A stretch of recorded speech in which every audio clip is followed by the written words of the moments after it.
Yung kagandahan na may sariling motor mga tol, pagka gusto mo mag-relax, hawakan mo lang ang throttle ng motor mo, pumunta ka sa gusto mong puntahan, huwag mong pigilan ang kagustuhan mo tol.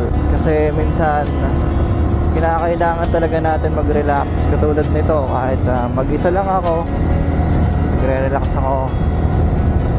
Ganito ako mag-relax. Kung hindi mo naman trip talaga magmotor, alam mo naman siguro sa sarili mo kung ano yung makapagpa-relax sa'yo.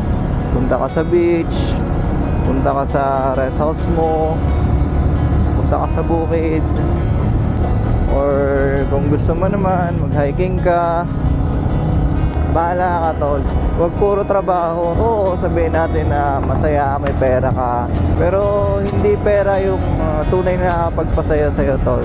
Kumbaga ang pera, instrumento lang yan tol. Maniwala ka sa akin, kayang-kaya mong pasayahin ang sarili mo kahit mag-isa ka lang.